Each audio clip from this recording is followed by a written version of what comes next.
Sveiki, šiandien pakalbėsime apie cholesterolį. Kaip žinia, mes darom tyrimus, turim keletą pacientų, kurie turėjo paaukštintą cholesterolio kiekį. Ir šita tema mums žinoma, praėjo keletą mėnesių, turim jau pozityvių rezultatų.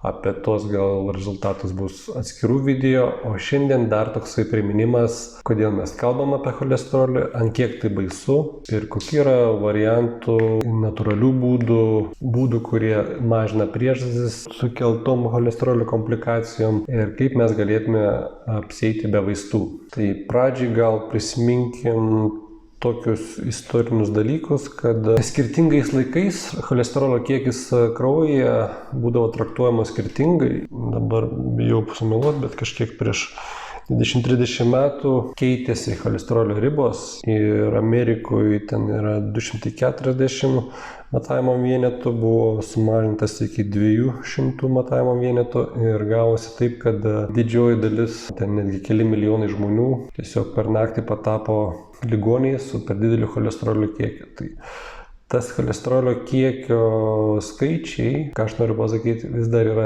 debatai, nebūtinai tai yra jau apsispręsta, kad būtent tokie skaičiai ir kartais labai nereikia susireikšminti, ar ten dalelė daugiau ar mažiau, tiesiog daugiau bendrai žiūrėti į simptomus ir kaip jaučiamės. Toliau, kodėl mes bijome to cholesterolio?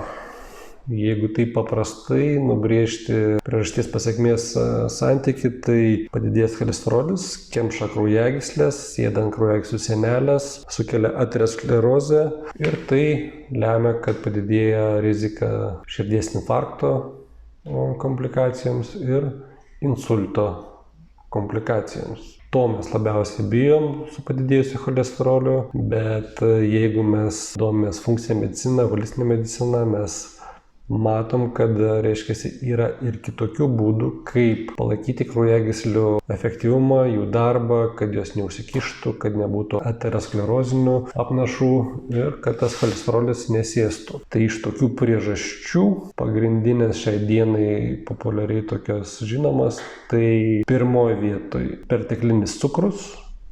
Kai mes ją gaunam per daug ir organizmas nesugeba pašalinti iš kraujagyslių į ląsteles ir jis pastoviai sukasi. Toliau yra perteklinis stresas, streso sukelti, požymiai. Ir turiu paminėti, kad yra tokia nuomonė, kad per daug riebalų sukelia cholesterolio, bet čia daugiau yra mitas, todėl kad mes su maistu gauname tik 15% cholesterolio, o likusi dalis organizmo yra gaminama tiek, kiek mums reikia. Tai yra 85% cholesterolio gaminamasi kepenyse, reikalinga ir endokriniai sistemai, ir protiniai veiklai, ir hormonai gamybai, ir dar daugybė reikalingų sistemų, kurios reikalauja cholesterolio. Tada toksai tiesmukiškas sumažinimas cholesterolio, nežiūrint kaip kitos sistemos veikia, ar joms užtenka, tai irgi nesprendimas. Ir kadangi mes žinom, kad komplikacijas sukelia padidėjęs cukrus, glikoproteinai, kurie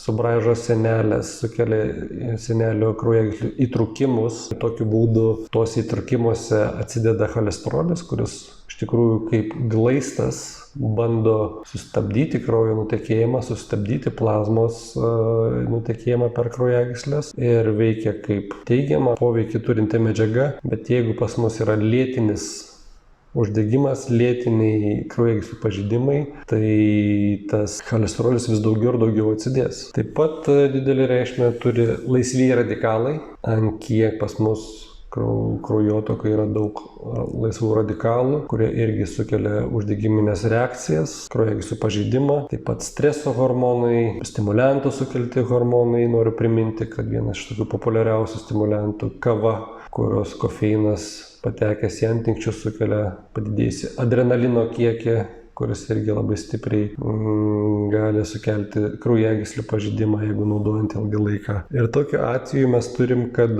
šitas cholesterolio padidėjusi kiekis, tai nesusiveda tik tais į statinų naudojimą ir tiesiog skaičių sumažinimą. Tai daugiau ir bendros dietos, mitybos, gyvenimo pobūdžio prisilaikymo. Ir jeigu mes norim sumažinti šitų laisvų radikalų, kraujagyslių pažeidimų poveikio, ką mes turėtumėm kreipdėmėsi, tai tokie natūralūs papildai, kur galima rasti kiekvienoje vaistinėje. Tai būtų antioksidantai, šių būtų vitaminas C, A, E, taip pat tai būtų omega-3 pakankamom dozėm. Mes mėgstam vakarais gerti omega-3. Taip pat žinomas toksai medžiaga flavonoidas, resveratrolis, iš vynuogių gaunamas, labai gerai veikia kraujagyslės, valo, mažina cholesterolį. Ir dar taip pat žinomas, kad puikiai veikia, mažina cholesterolį, būtent tą blogą cholesterolį, yra cordyceps. Yra toks kinietiškas grybas, jis irgi kursą sugėrus, irgi mes turim gerų rezultatų. Tai va,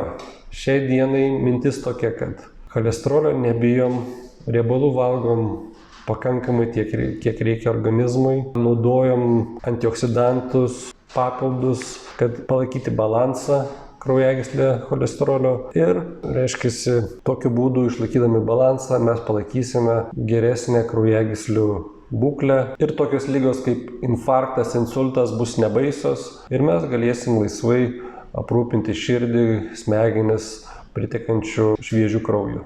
Tai šiandien tiek. Ačiū, kad klausėte. Iki sekančių susitikimų.